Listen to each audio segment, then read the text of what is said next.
So, the topic, well, the heading, the title I've given my presentation is the importance of the Prophet Muhammad sallallahu alaihi wasallam, peace and blessing be upon him, in history. Why do I think this topic's important? Recently, it's probably not recent, it's just me being more aware of it, I'm becoming more and more aware of this sort of Eurocentric dialogue and discussion that's happening, especially on the social media, as if Islam has no sort of relevance historically, and if it does have any relevance, it's just been a problem in history. And I think it's really important for us, within the environment we're in at the moment, in the climate, for us to really assess that, to see if that's really true and it holds weight. And it just seems like there's a real dichotomy between, and a polarization between the far right and the far left. And I feel it's getting worse and worse, really, to be honest.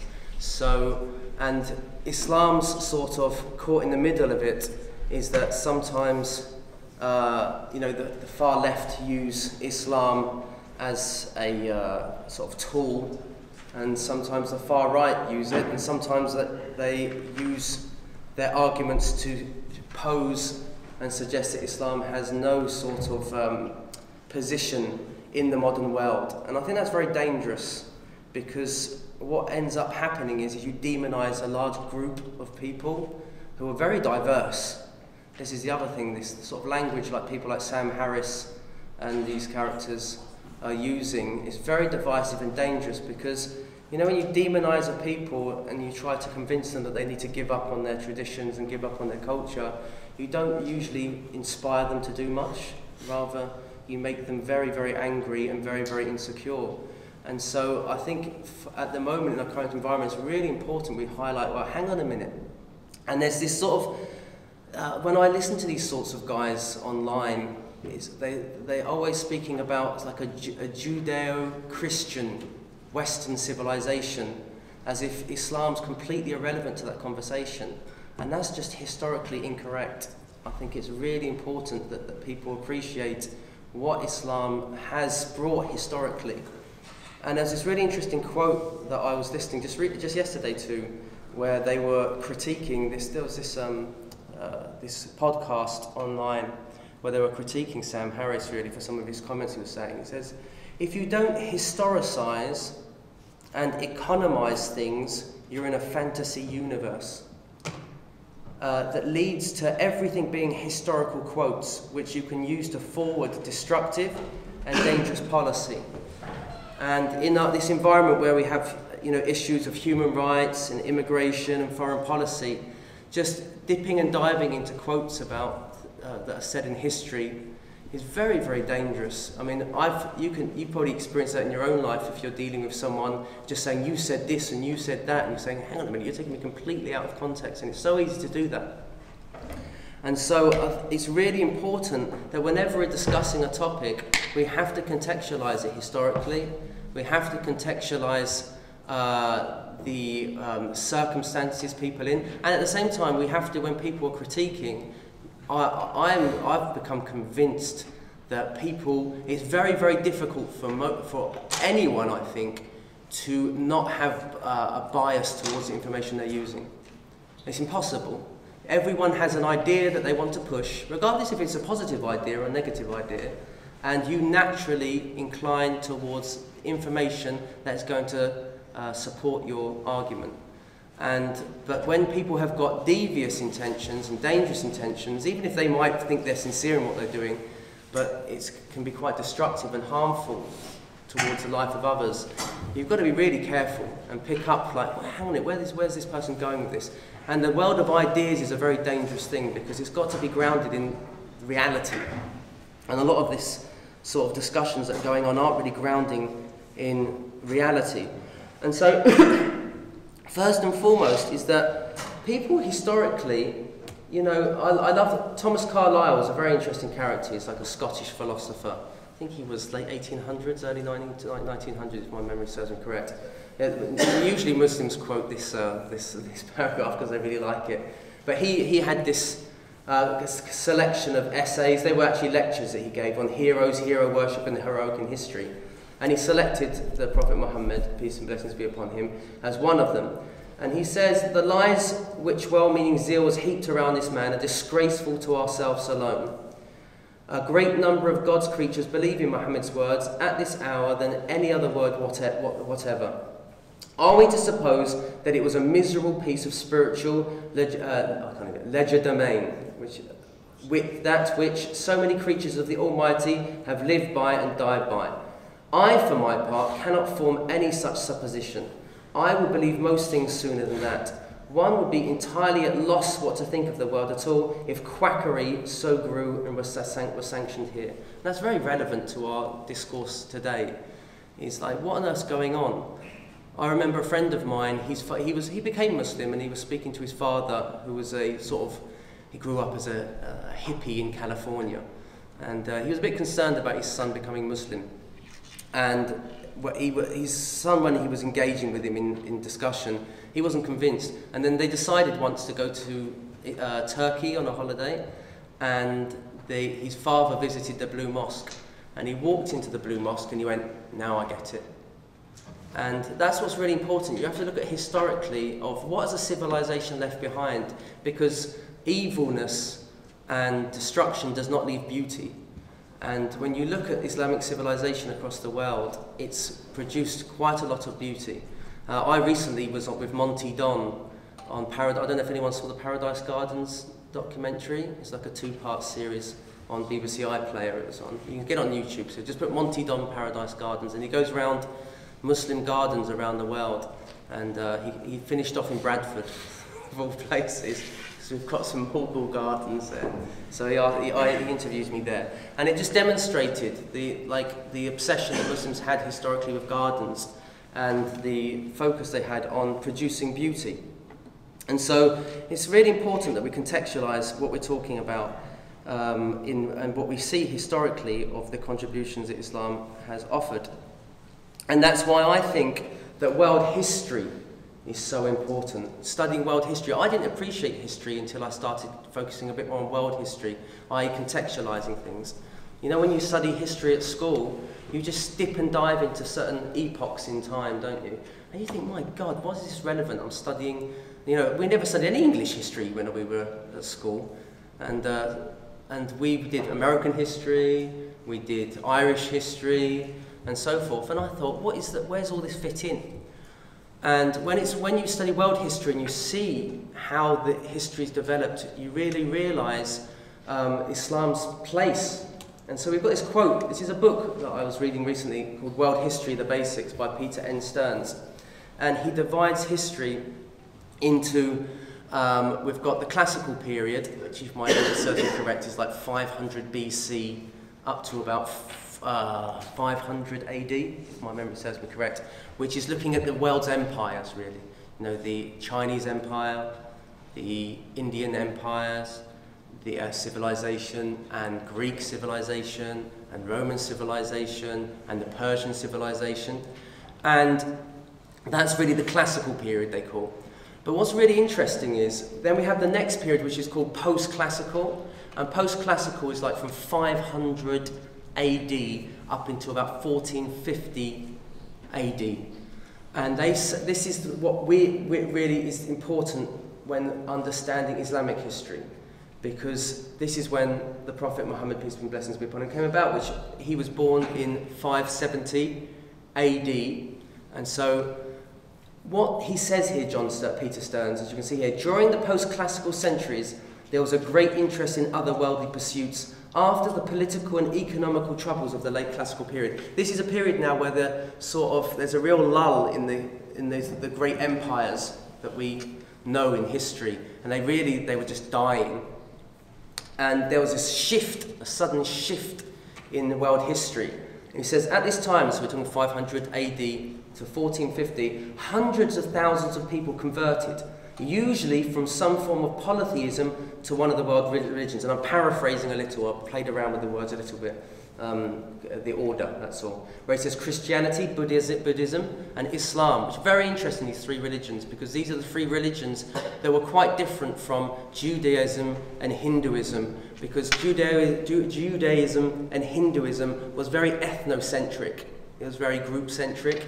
You had to belong to a certain caste, and obviously Judaism, you belong to a certain race. And then so obviously Buddhism is very much older, but there's a real spring at this time of missionary work amongst these, specifically more so the Christian and Islam, because obviously Christianity and Islam taught that it doesn't matter where you come from.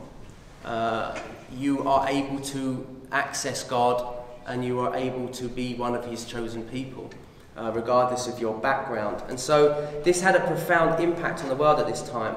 But he says Islam, the newest world religion, began around 600 CE, Common Era, and would initially enjoy the most rapid spread of all. This is one of the great cultural shifts in human history, which is what? This is unprecedented really in history. There was a massive surge towards monotheism.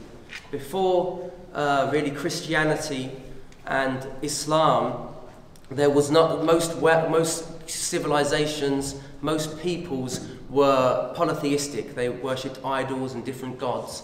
And then at this time in history, unlike any other time in history, there's this massive surge where people wanting to spread the teachings of monotheism. And so this is where this personality, the Prophet Muhammad, emerges. And it's really interesting if you look at, I'll just see if I don't know if I can zoom in on this. Is that clear for everybody? Can you see that? So we've got, obviously this is the Muslim world today, and we've got Mecca here. So we have one individual. So Arabia at the time was very, very isolated. It didn't have, there was a trade going through, but they really weren't that exposed to the other civilizations, and no one really wanted to tread on their territory because there wasn't much there really. It was just quite barren land. And so you had the Roman Empire that came across North Africa really, and then obviously around Europe. And then you had the Persian Empire, the Sassanid Empire that was around here. And this was pretty much uncharted territory for most civilizations. And then all of a sudden one individual comes from Mecca, and just within a very, very short space of time, oh, whoops, I shouldn't have done that. Yeah, sorry, I wanted that. Within a very short space of time, his teachings just spread through a large area of the known world. And so within, here we got Islamic world 900. I mean, within 100 years, you have Islam over the north of Africa, around this area. You have Egypt covered, and you have this area here, this is the Fertile Crescent, that it's known as, and Baghdad, and into this area, Islam spreads. And it's very interesting how it spreads as well, and I'll go into that a bit more. And so you see the stages, and so initially it spread like this, and then later in about 1300s, 1500s, it starts to spread more through trade around these areas. It's in Indonesia and Malaysia. Later on, it's far more through trade, whilst in the first early years it was expanded a lot of the time militarily through these areas. Okay, and so he had a massive impact, and I'll do a short summary of his life. Is that 13 years in Mecca as a persecuted people, calling people who were polytheistic, they were idol worshippers within Mecca, and calling his people to the worship of one God, and only having really a small set of believers. And then after the persecution increased so badly, he emigrates and leaves for Medina, which is around here. And then what's really interesting at this point is that he now engages with other communities, and primarily the Jewish community. He later on, there's more engagement between the Christian community, the Christians, specifically the Christians of this area, Najran, as parties come over to engage with the Prophet ﷺ, peace and blessings be upon him. And how did Islam spread? so rapidly, and how did it affect the world? So this is a few themes that I want to focus on. First and foremost, we know that he taught this teaching of one God. And there was a huge incentive on knowledge. We know from the very first verses of the Quran that were revealed is that the words that were revealed to the Prophet Muhammad, peace and blessings be upon him, in the cave were Iqra, read, recite, or there's different ways to translate this word. Recite or read in the name of your Lord, the one that nourishes you, the one that's providing for you. That's the concept of Lord in the Arabic language, Arab. Iqra, Iqra bismi rabbika alladhi khalaq, your Lord that created man from, khalaq al-insana min alaq, created man from a piece of flesh that latches onto something. That's the alaq, which is like, the fetus when it first starts attaching to the womb of the mother. خلق الإنسان من علق اقرأ وربك الأكرم. Recite, and your Lord is the most noble. اقرأ وربك الأكرم الذي علم بالقلم. The one who taught man by the pen. علم الإنسان ما لم يعلم. He taught man that which he did not know. And this is very important because from the very early stages, the Prophet taught the importance of learning. And this concept the Prophet taught of fitrah. This fitrah, which means like the primordial disposition that the human being is disposed upon. The Prophet says in a tradition that every child is born on a fitrah, i.e. a natural disposition towards a potential of connecting to the divine. And then his parents affect his education and they steer him in a particular course. And this is really interesting. This is what sort of moulded the Islamic psyche, is this idea of that we have this potential within us to understand things. And God has created the world around us, this one God, so that we can gain the tools that we need in our life for guidance in this life and the next. And so Muslims were very, very much open, very early on, to learn, regardless of where it came from. And this is really what sort of enabled the Islamic civilization to really flourish, because they never saw different cultures as a threat to them. Because of the Islamic understanding that every culture and every peoples were sent prophets that call people to one God, and then those messages became tainted. And so Muslims always had this understanding that every culture has an inherent truth behind it, and so it's about finding that truth. And so as Islam spread, its process was like a sifting process. It had a paradigm, it had a foundation upon which it assessed the world, and it saw the world. But it didn't see things as a threat, it just saw things as a means to, when information came to them, they would sift through and take the goodness and leave aside that which wasn't of benefit. And that's how Islam really thrived. And so we see examples of this.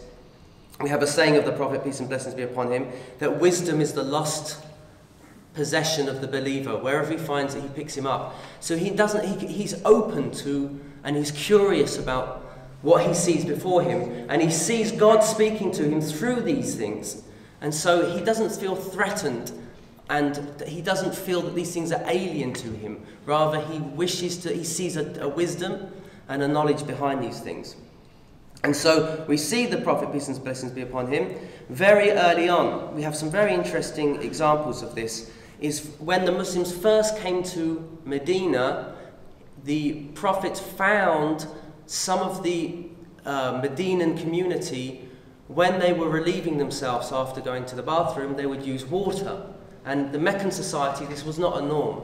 They usually just use some rock or stone. It's not like today where we have the luxuries of tissue paper and public toilets. They obviously had to just go out in the open, and they would just use a rock to dry themselves, and that was it. Whilst when the Prophet came to Medina, he found that people were using water. And he says, where did you get this from? And he says, we got it from the Jewish community. The Jewish community, they don't just dry them, they don't just once they relieve themselves, they don't just remove the filth with a stone or so forth or a pebble, they also use water. And so verses were revealed about this, establishing that Allah loved this quality. And so we gain, straight away, we see a premise that the Prophet ﷺ said, whichever, if there's any good in any culture, Muslims are open to it. And this is upon this, Muslims built principles of about sanitization, about bodily health and hygiene. And so the Prophet ﷺ taught that there's certain primordial qualities that every human being, if he uses his intellect, his natural state inclines towards that, such as removing bodily hair from the private regions and around the armpits, and using water to wash afterwards. And so Muslims are very, very concerned about hygiene and keeping clean, to the point where we see in late Ottoman era, we see this concern with health and medicine, that when, I think it was Lady Montagu, she was a wife of a British ambassador, she came to Turkey, Ottoman Turkey, and when she went to the public houses, she found that none of the women and children that were in the public baths, they were suffering from smallpox. And she found what they were doing is, they were actually inoculating themselves. So that was actually taken from the Ottoman Turks. So we see that the Muslims were always concerned about hygiene and about keeping healthy and sanitization. And this was established by the Prophet Muhammad, peace and blessings be upon him, the importance of keeping clean and purifying yourself. Now I say in most cultures that they don't even, I may be wrong, but that's one thing that really amazed me about when I became a Muslim. So you think it's something very simple and something mundane, is that the way that we're taught to clean ourselves after going to the bathroom, and the way we're supposed to remove bodily hair, where most cultures still don't do that to this day. I think the only one I've heard about Japanese, is it the Japanese? They've got these really flash toilets that they've got buttons where they play the music so you could drown out the sounds so no one's hearing. They've got dryers that come up, so they might be there as well, I don't know. But Japanese culture is very interesting as well. And there's a lot we can learn from it. But Muslims were very, very concerned about this. And that was something that impressed me when I first became Muslim. That I've discovered, because when I would tell people about this, you should do these things, I realised people don't really make decisions in their lives based on what's good and what's right and what's wrong, or what seems to make rational sense. Most people make their decisions based around the culture they're around. That's the reality of the situation. So that's just one example. And then we see, again, the stress of learning. After the Battle of Badr, and this is to show the ethics of the Prophet, peace and blessings be upon him, the first major confrontation with the Quraysh, his community in Mecca, his people that persecuted him, and they confronted one another in battle at the Battle of Badr, and there was 313 Muslims to 1,000 of the Quraysh, and the Muslims won. And there was very few casualties. I think there were 70 casualties of those 1,000 Quraysh, and very few on the Muslim side. And then the Muslims had captives of war. And when they were taken back, the captives of war, they were offered in ransom to the Quraysh to get them back. Because you've got to understand as well, the Quraysh had robbed the Muslims of all their wealth. They had left it behind in Mecca, and the people had usurped all the people's wealth. And so they ransomed the captives. And the Prophet, peace and blessings be upon him, said, if some of you cannot afford the ransom to pay yourselves, to free yourselves from captivity, then you are welcome to teach one of the Muslim community how to read and write, and that will be your freedom. And so we see here another example of the Prophet impressing upon the community the importance to learn to read and write, and also the ethics of how they dealt with captives of war. The Prophet, peace and blessings upon him, actually what they would do with captives of war, which is very interesting, was they didn't put them in some sort of cell. The Prophet appointed different peoples to look after the captives within their own homes. Imagine that. You get your Guantanamo Bay convicts, and you put them in like an American's home to look after them.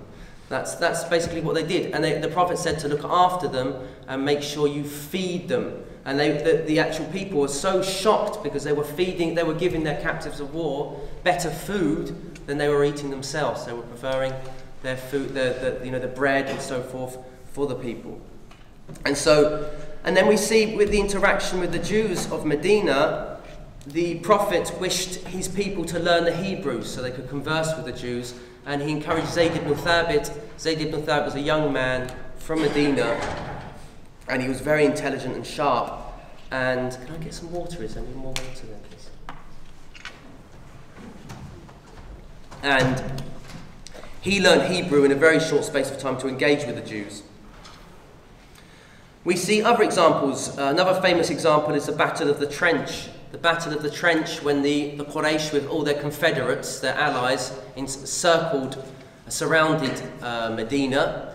The Muslims were at loss of how they're going to defend the city. And so Salman, who was a Persian convert to Islam, he suggested that they build a trench. This is what the people of Persia do in times of war when they are being besieged. And so he adopted that. So we see this is another example where the Muslims were open to adopting other cultural practices that were of benefit. We see also this is actually an apocryphal saying of the Prophet. It's not actually authentic, but it does show that the Muslims, how much prestige and how much honor they gave to knowledge, is seek out knowledge even if it's in China. Yeah, it's not a very authoritative hadith. I think it's apocryphal, to be honest.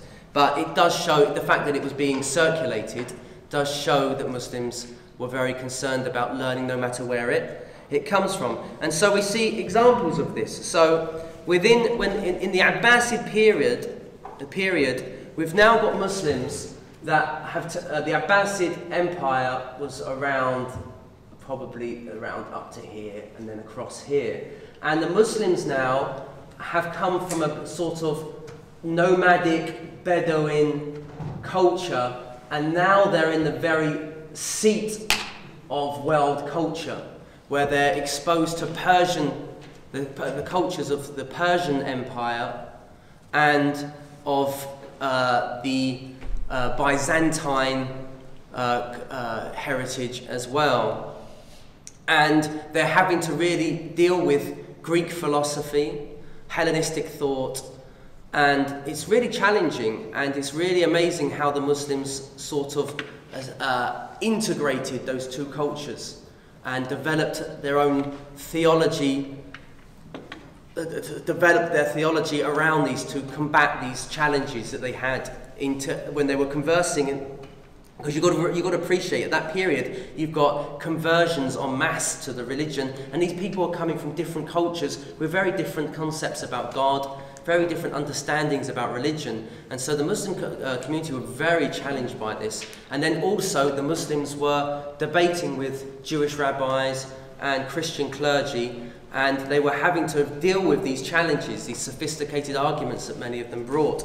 And because of that, the Muslims were able to really synthesize Hellenistic rational thought with their tradition. They didn't see it as a threat. They saw it as a challenge, but they didn't see it as a threat. They thought we could adopt these things. And we see that really manifest in the time of Ma'mun, who was one of the Abbasid caliphs or sultans, and he established the city of Baghdad, which was revolutionary at the time. It was like a city it was circular in design.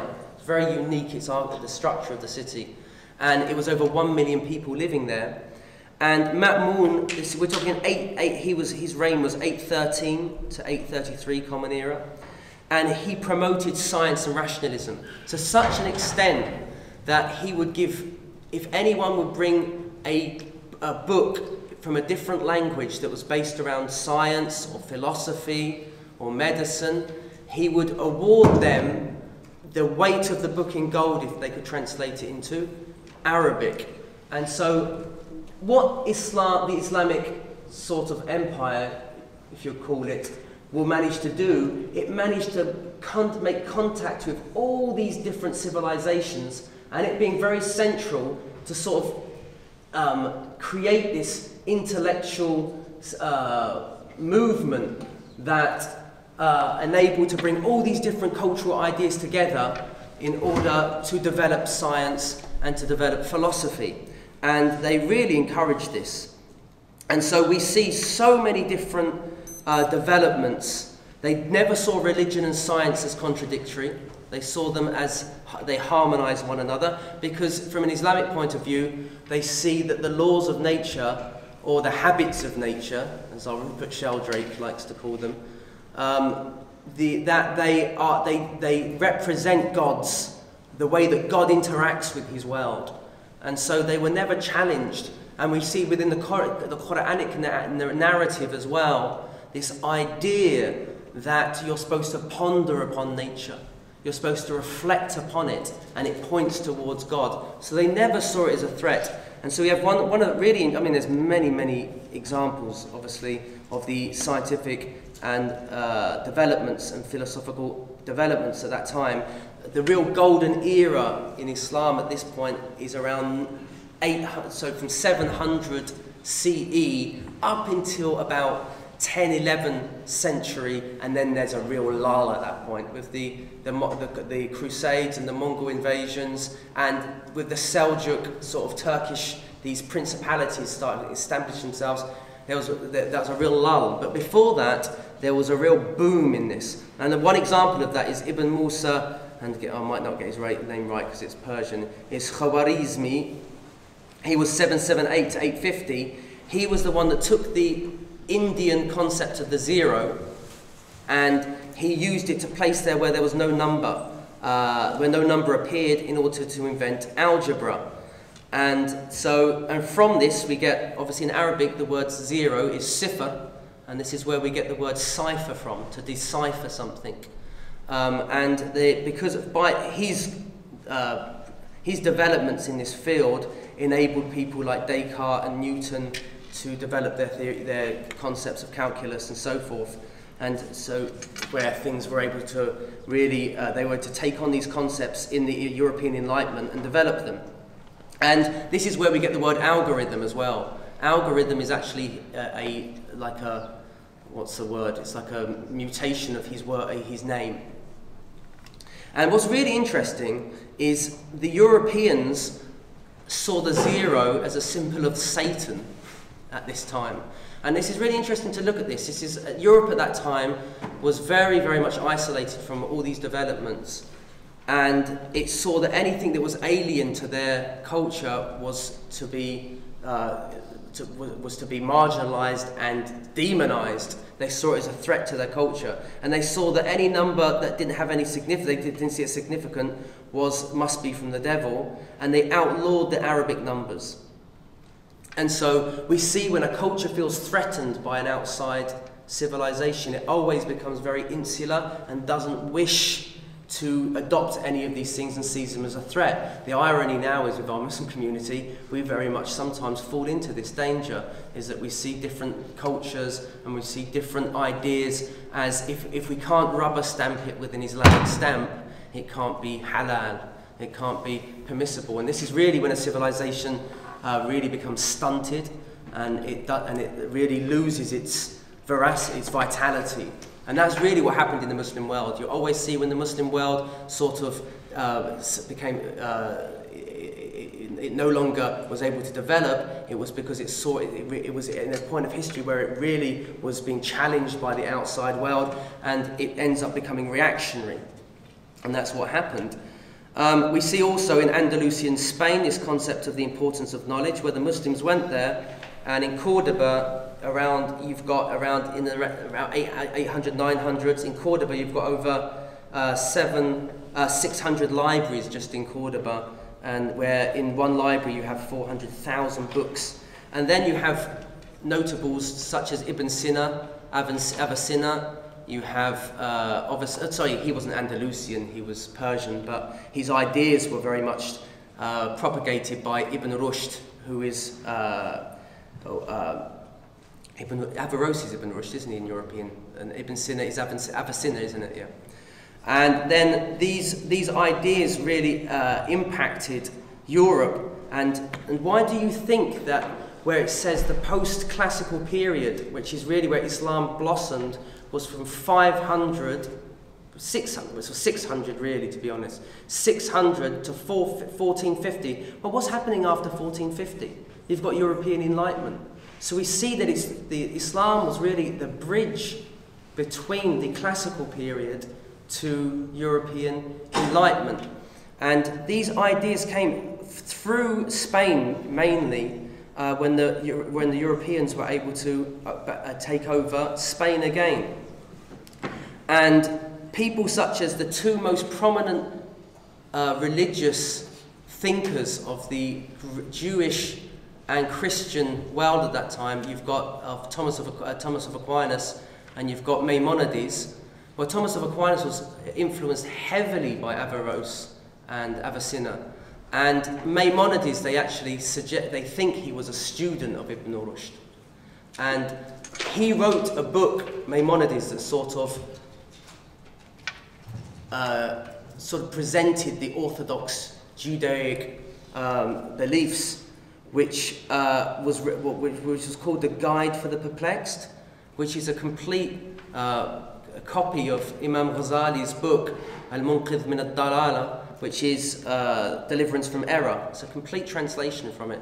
And he was heavily influenced by Imam Ghazali as well. And so we see that the Islamic period of growth scientifically and philosophically and religiously, it sort of inspired the people. I mean, Maimonides grew up in Spain. He spoke Arabic. And he lived in Fez for some time. I lived in Fez for about 8 years.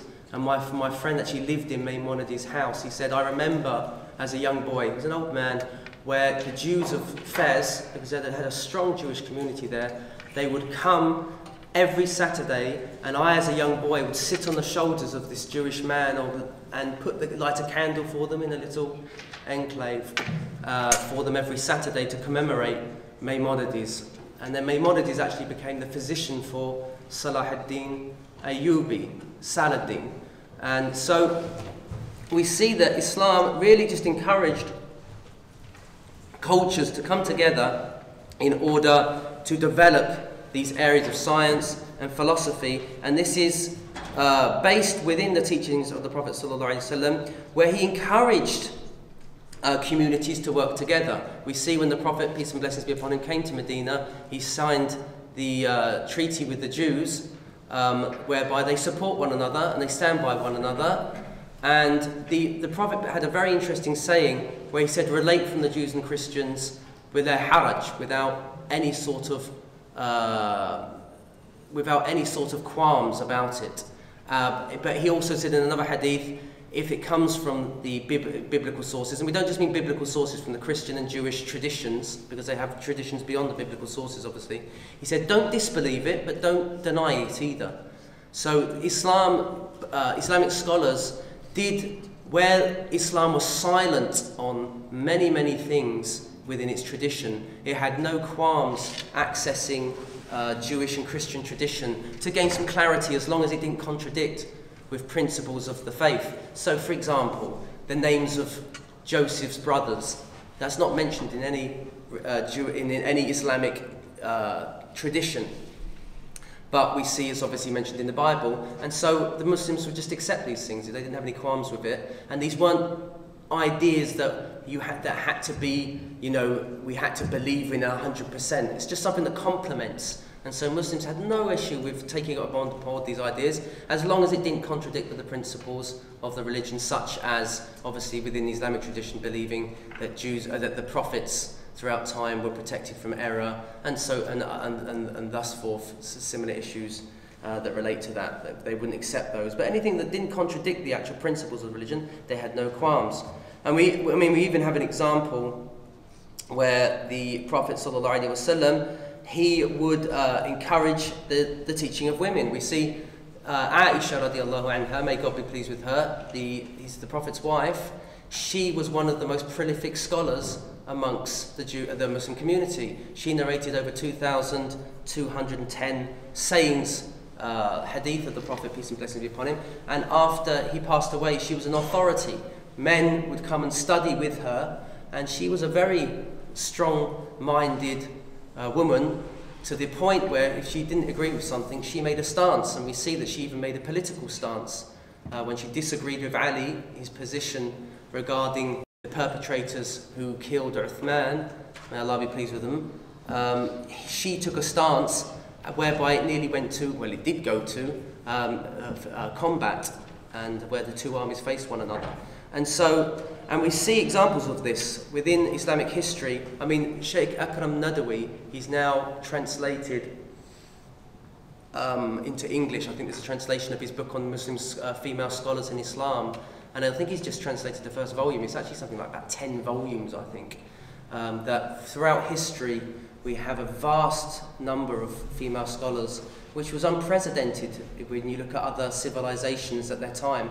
And you always have to contextualize. You know, the biggest problem we have when we're looking at history is we can't help, we're prejudiced. We look through the lens of a postmodern world. And that's very dangerous to do that. You have to always compare the contributions people make within the sphere of their time and place. And when you do that, you can, you realize how great a personality the Prophet ﷺ was. We have in Fez, where I lived, as I said, for over 8 years, Fez, the two main mosques established in Fez, which is the Masjid al-Qaraween, the Mosque of the Qaraween, which I studied at. It was the first university in the world. There's a bit of a debate between that and Azhar, but the strongest position, I would say that, wouldn't I, is Morocco. And the other mosque, which was before that, Masjid al-Andalus, it was called, the Andalusian Mosque in Fez. Both those mosques were actually built by women. There was Fatima Fihriya and Maryam al-Fihriya. Why? They were very wealthy women, because in Islam, historically, women were allowed to inherit. You know, people have an issue with Islam that a woman inherits less. Well, that depends on the circumstances of the family setup, but the fact that they could inherit at all was revolutionary. And because their fathers have passed away and their brothers have passed away and their husbands have passed away, they inherited a vast amount. I don't think they were killing them off, but they invested a vast amount of money. They actually decided to build 2 mosques, and she was such a devout woman religiously, Fatima Fihriya. She would fast every day until the mosque was finished, and she refused to take. With the foundations, she would demarcate the area and make sure they didn't take any soil from outside. She wanted to make sure all the land that any sort of soil that she used building the structure of the mosque was not taken from anyone else's land. And then we see something very revolutionary when it came to women within the time of the Prophet ﷺ, was the ability to actually be able to leave the marriage. I mean, even in England, up until I was trying to look at my facts. I think it was it was called the White Affair or something, where they actually allowed a woman to be able to take 50% if she left the divorce. That was only up until about 1970, I think. Was it 1990s or something? Someone could do a mobile check on that. But we're talking 1950s, 60s. It was still very, very difficult for a woman to leave a marriage without due reason. Whilst in the time of the Prophet ﷺ, it's very interesting. I find the issue of marriage, it's one of my really the topics that I'm very concerned about, I'm very passionate about, because we've got huge issues within our communities when it comes to the issues of marriage. The Prophet's idea of marriage, the Arabs' concept of marriage, was very different to the way that we looked at marriage and we look at marriage today. I believe in the Muslim community specifically that Muslims have a very Christian idea of marriage, i.e. to death do us part. Especially within the Asian community, I think it's different within, like I've spoken to people who are Sudanese, from a Sudanese background. Marriage is very different. They actually consider, I've heard, so if there's any Sudanese people in the crowd, they can verify it, that a man actually prefers to marry a woman that's been married a few times, because she's got a bit more experience, she's a bit more world-wise, they say. Allah knows best. But in the Asian community, obviously, the idea is that if a woman gets divorced, she's stigmatized and she's a failure, and she carries the curse. If don't go near her, you might never be able, you won't have a successful marriage. Whilst in the Arabs' time, marriage was quite relaxed, to be honest. People divorced and they didn't see it as a major issue. It just happens. Relationships sometimes fall apart, especially within the Muslim community, the Arabs before Islam, they had an idea of they never released their wives from marriage, even if they didn't wish to even sleep with them. They'd just leave them and to suffer, and so they couldn't marry again. And so Islam came to tackle this issue to help women out of unhappy marriages. And so we see that within the Muslim community, if a woman was divorced, obviously in those days, women were not working, and so they needed to be supported. So as soon as a woman was divorced or she was widowed, there was a man that came up and offered asked for a hand in marriage so that she could be supported. It was seen as a social duty on the males from the community to support the women. And we see women approaching the Prophet, peace and blessing be upon him, complaining to him about their marriage situations. We have an example of Jamila, who was the sister or daughter of Abdullah ibn Salul, who was one of the head of the hypocrites of Medina. But his sister was a righteous woman. She said she was married to a man called Thabit ibn Qais, and she found him unattractive. And she said, look, I can't stay with him. I see the other guys, and they just look all better looking than him, and I'm worried that I will. She says, I'm worried that I will fall into kufr. But the word kufr, the scholars differ what she means by this. Is it because if her needs aren't fulfilled in the relationship, will it affect her religiously? That's one interpretation. Another interpretation is that she will act ungrateful towards him. She won't be able to give him his due, because kufr literally means ingratitude. And so the Prophet, peace and blessings be upon him, said, would you give him his dower back? The dower in Islamic marriage, obviously, a man offers a dower. I call it dower, not a dowry, because a dowry is actually a woman gifting something to the man, which is in in Hindu culture. And I think in Europe it was actually quite a custom in the past. But we have a dower, which is the offer. The man gives a gift to the woman as a token of saying that he's going to provide for her. And he said, will you return that? Because he's done nothing wrong to you in your relationship. And she said, I'm willing to do that. And so he allowed her to separate from her. We have another situation where a woman came complaining to the Prophet, peace and blessings be upon him, saying that she went to his wife first, Aisha, and said, my father is trying to force me into a marriage that I don't wish to. He's trying to marry me to my cousin. Ring any bells? And she says, so it was taken to the Prophet ﷺ, and he said, are you content with this? And she said, no, I'm not content with the situation. He says, then your father has no right to marry you off. And then she said, well, now I'm happy to marry him. And everyone was like, what? Why you make the fuss in the first place then? She said, I just wanted to demonstrate that a father has no right to marry off his daughter off to someone who she isn't content with. And I just wanted to prove the point. So she was a strong-minded woman that wanted to put a point across. And so we see, I mean, this is revolutionary if you look at marriage. And what's really interesting, this is my one criticism of the Christian tradition is this idea of till death do us part. Because I feel to an extent this is why Western culture has sort of given up on marriage. Because people have seen so many marriages fail, and it's like you give your all to this one situation. If it fails, you feel like, what can I do? And obviously, even within the Christian community, that's changing. But I'm speaking historically. That people just have given up on and they don't see the significance of marriage anymore. And what's really happening is, as the state, obviously, we have now these civil partnerships, don't we? Which people are still legally obliged to respect and honour when you have legal obligations. Is it 2 years you live with someone, I think, or is it a year? Does anyone know the civil partnership?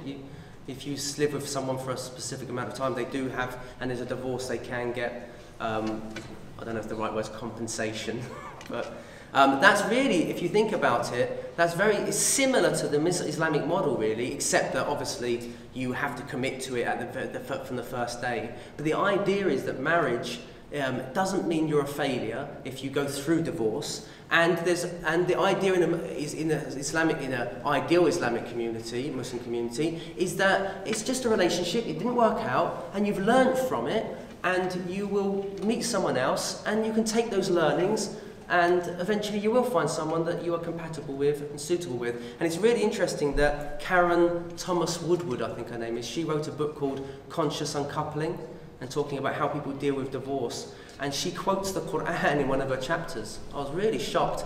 And it's the verse about if you hold on to them, if you are going to hold on to them showing goodness, i.e. remain married to them. And if you're going to let them go with goodness. i.e. you can end a relationship civilly, and you can do it without getting bitter about it and getting emotionally, acting inappropriately because of your emotional pains. And this is what they're really sort of trying to inculcate now, because obviously divorce is very prevalent. How do we deal with this? And it's just a reality. And so Islamically, that's how it dealt with it. It was just a norm in society, and these things happen. And the Prophet ﷺ, he established these principles. I mean, these are one last example. Then we've got the treatment of non-Muslims and subjects within the Muslim lands. And so we see in the Prophet's time, first of all, foremost, is the first 13 years of Mecca, we see that the Muslims are a persecuted people. And what the danger is, when people are persecuted, whenever they get the opportunity, they obviously end up venting their frustrations and sometimes committing atrocities. We see that the message when the Muslims were a minority in the community was always never retaliate. That was the principle, because it doesn't bring about any benefit. It says if you curse their gods, they're going to curse yours. So don't wind people up. And we see when the Prophet was given an opportunity, very interesting case, this is related by Imam Ahmad in his collection of traditions, when the Ansar, the helpers, the people from Medina, who came to pledge allegiance to the Prophet, peace and blessings be upon him, it was on one of the nights of Hajj, the pilgrimage. Before it's obviously when the polytheists, the idol worshippers, had the control of the pilgrimage. And they were at night, and they made the allegiance, and one of the men from Medina, he suggested, why don't we just kill everyone now? He said, they're all asleep, and they've been persecuting you for 13 years, killing you, torturing you. It's time for revenge. And they said, this is the opportune moment. They're all asleep, and the Prophet, peace and blessings be upon him, says, we have not been commanded to do such a thing. He says, go back to your tents, sleep, and then they are woke in the morning. So we see a very clear example of the Prophet ﷺ. He was never one to enact revenge on people, despite the sort of persecution they gave them. We see with the obviously a very controversial point in the way that the Prophet dealt with the Jews in Medina, that he had a treaty with the Jews, and the only time he didn't persecution is the wrong word. He didn't expel the Jews of Medina, the 3 tribes there, except that they broke the treaties. It wasn't because they were Jewish, it was because they broke the treaties. And obviously the most severe punishment on the Jews was the Beni Qurayza, which is one of the most hot topics of the Prophet's life. The Muslims were encircled by a massive army that were wanting to slaughter man, woman and child, and then the Jews within the city had made the decision to go against the treaty of the Muslims, which is treason, and tried to slaughter the Muslims within their own city, so that the armies could defeat them. And the first thing that the Beni Qurayza, they sent scouts to the fortresses where the women and children were being kept and protected, and they were trying to check out whether they could get in there and kill them. So this was a very serious crime that the Beni Qurayza were committing, and the punishment was actually enacted by the law of the Torah. And so the Prophet didn't even make the decision. He asked them, who would you like to make the decision about what will be your punishment? And it was given to Sa'd ibn Mu'adh, who was considered an ally to the Jews beforehand, and they were content with his decision, and they acknowledged that he had acted according to the law of the Torah. And so the people, minorities, were not persecuted in the life of the time of the Prophet, peace and blessings be upon him, because of their faith. We see that the Christians of Najran, when they came as a delegation to Medina, the Prophet even allowed them to pray within the mosque. And they discussed and they debated theological issues, but there was no persecution of them. And we see that when one of the leaders, he was the king of Bahrain, not Bahrain as we know Bahrain today, it was like Eastern Arabia. He decided to become Muslim. Munzir ibn Sawi, I think his name was. He decided to become a Muslim. He said, what do I do with my subjects? Because the people underneath me, some have decided to accept Islam, but also I've got Christians and I've got Zoroastrians within my community. What should I do with them? And the Prophet, peace and blessings be upon him, said, invite them to Islam, and if they refuse, they pay the jizya. And the jizya was a tax. And I don't know why people have issues with the jizya, because the jizya was a tax that was only was only imposed on non-Muslim men who were adults, who were able to fight, because they were not obliged to fight within the state army. And so because of that, they had to pay a tax because the Muslims were defending them. There was no tax on the elderly, there was no tax on monks and religious clergy, there was no tax on children. And the whole point of the tax, and when Muslims came into non-Muslim lands and took over, they actually, many of the non-Muslims actually preferred the Muslim taxes because they were a lot less than the taxes that were imposed on them by the Byzantines and the Persians of the time. And so we see here that the Prophet had never saw any persecution. And that one of the greatest miracles, I believe, historically, is that Jerusalem, historically, to the best of my knowledge, someone might be able to correct me on this, has never historically been taken without bloodshed, except through the Muslims.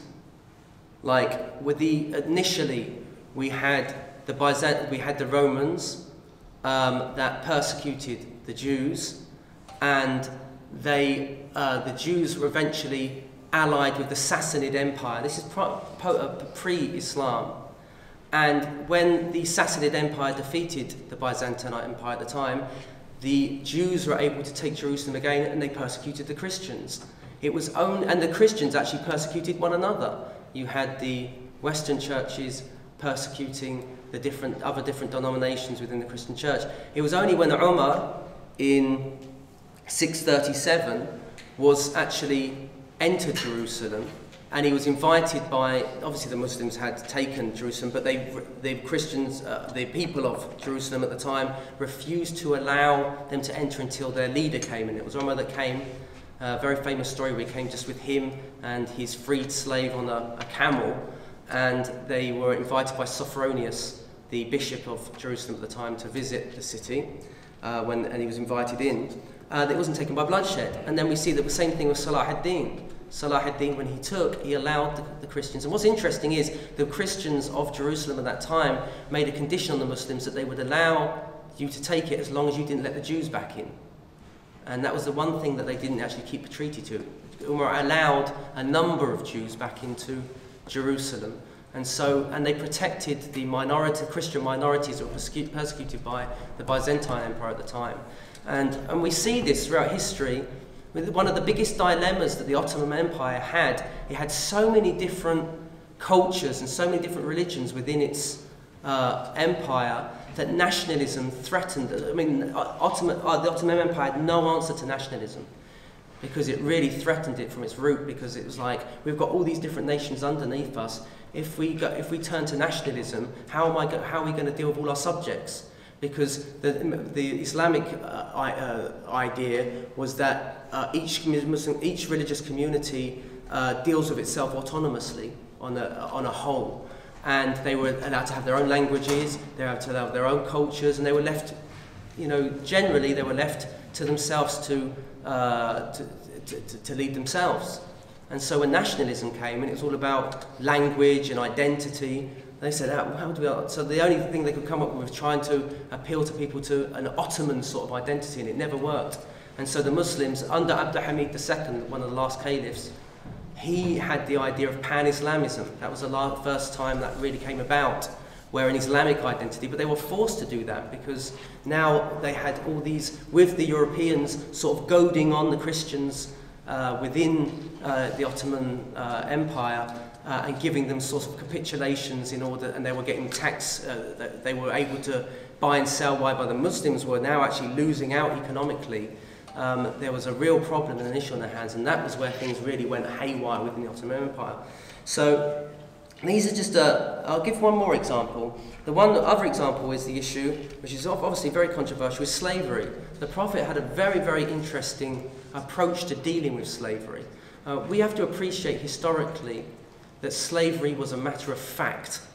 Before the Industrial Revolution, really, you had most civilizations had no alternative to slavery. It was considered a norm. Islam was one of the first.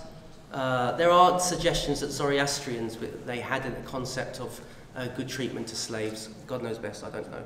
But the Prophet encouraged the freeing of slaves, and if people did have slaves, he abolished most forms of slavery. The only slavery that was allowed was slavery through warfare, whereby obviously you took captives on as war. But they were seen as protecting. And we have an example of Abu Dhar, who was a companion of the Prophet, where one day he insulted a servant of his, using a mother's joke basically at him. And the Prophet got really upset about this, and he says, why do you insult your brother? Saying he's your brother. He says, he helps you in your... And he says, so since he helps you, you can't do without him. He says, you must feed him from the food that you eat. You must clothe him from the clothes that you wear. And you must help him if you give him some sort of burden that he struggles with. And so one day Abu Dhar was actually walking down the street with his servant next to him, and he was dressed identical to him. And people were quite shocked. They were saying you're treating him as an equal completely. And he said, and he quoted this incident of the Prophet, peace and blessings be upon him. And then we note that that when the Muslims came to Byzantine, the Byzantine Empire, Roman Empire, I think it's something like 60% of the population was slaves. And so the Muslims were freed a massive amount of slaves when they entered these, because the Prophet encouraged freeing of slaves. It was a means of expiation of sins, and if you committed any sin, he encouraged people to free slaves. This was one way. He didn't abolish slavery, the Prophet, peace and blessings be upon him, because he knew that it wouldn't work. Because you've got infrastructures that are built on slavery, and it has to be done gradually. Unfortunately, within the Muslim world, it's a reality is that they never really took it much further later on, and there were probably atrocities committed against slaves in history. It's a matter of fact, it's a matter of human history. It's not an Islamic phenomenon. But the Prophet, peace and blessings be upon him, was encouraging people to free, so that it was a gradual process, and most of the actual early scholars of Islam were actually freed slaves. Ibn Khaldun, who was the father of sociology, said that it's without doubt, it's a fact that most of the people of knowledge of the Islamic world are freed slaves. And so these are some of the examples, and this is just a dip in the ocean really, a drop in the ocean, is of some of the contributions that the Prophet, peace and blessings be upon him, has brought to civilization. And we have to appreciate that the European Enlightenment really wouldn't have come about without this stage in Muslim history. So I think to call that, to have this conversation about Judeo-Christian Western civilization it's unfair, to be honest, because it's really a Judeo-Christian Islamic civilization, and I don't understand this absolute fear of Islam. I think it's because immigration. I mean, I don't think it's a matter of history. that Muslims, I don't know why people are talking so upset about Sharia being imposed in the UK. I mean, I don't know any Muslim, I've not met any Muslim that has got ideas of imposing Sharia in UK. I mean, I think it's absolutely preposterous that people would think about it. The only thing maybe we've got within our communities is Muslims wishing to Muslims that have voluntary courts to deal with family issues. I think that's about it. And the Jewish communities have these within their communities. And to be honest, if there could be some sort of legislation with it, to do with marriage for the Muslim community, for those who wish, first and foremost, we've got to appreciate that Islamic Muslims that wish to practice Islam is a voluntary practice anyway. I always tell people when I do an Islamic marriage for them, I say this is entirely voluntary. Yet no one can take you to task if you ever take advantage of one another. There's not a court system, and that's why I always encourage people to have a civil marriage as well. And so it's just goodwill that people apply the religion in their lives. It probably would be better, if there was some sort of legislation whereby so that people could be taken to account if they did abuse one another in marriages, it might solve an issue. But probably like the issue of legalization of drugs. Really, legalization of drugs would probably solve a lot of the problems, the abuse of drugs that we have. I mean, there's lots of research coming out to prove that the illegalization of drugs is not working. And legalization of drugs will probably help remedy the situation with a lot of people being, abused and taken advantage of. And so forth, if people acknowledged, Islamic courts, and what I mean by that, just family law, for those that wish to practice it, not for any other community other than themselves, and actually were able to impose law on people when they took advantage of one another, it probably would solve a lot easier. Because remember, the Islamic way of divorce is a lot easier than the civil, in that a lot of Muslims are actually are apprehensive sometimes to take a civil to because of the 50-50 cut if they get divorced. And there's actually people within I don't, to be honest, my own personal opinion, if a woman has decided to become a housewife for many years, give up her career and dedicate herself to her children, and then a guy after 10, 15 years decides to divorce her, I think she should screw him for 50%, to be honest. Because it's really hard, because she's vulnerable. She's going back into the workplace, she's got children, she's got no skill sets. So he should reimburse her, to be honest. And we do need to look at Islamic law in those circumstances, because historically these weren't issues. Women were provided for and always protected, assumed to be protected. But if both are working and so forth, it is unfair. And we see even within the non-Muslim communities is that I heard in London they're actually really hesitant to move in with one another because of the house properties, and the guy or the woman's really worried that if they go through a divorce, he's going to get 50% of the house, and it's quite a lot of money. So people are actually really apprehensive to even get married or even live with one another because of these issues.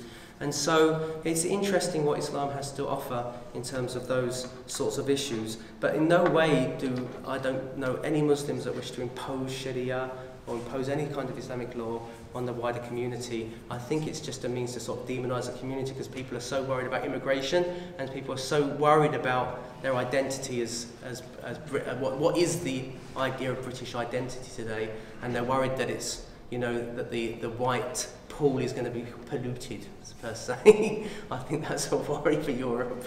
So I think that's more of a concern than Islam taking over Europe. And we have to contextualize what's going on in the world. It's not about Islam taking over the world. It's about people using Islam as the scapegoat in order to, who are acting bigoted and demonize a community, which will only lead in very dangerous, very scary future for the community as a whole. Because when you demonize a people, you always get extremism and you always get violence. That's me done. Okay, thank you very much.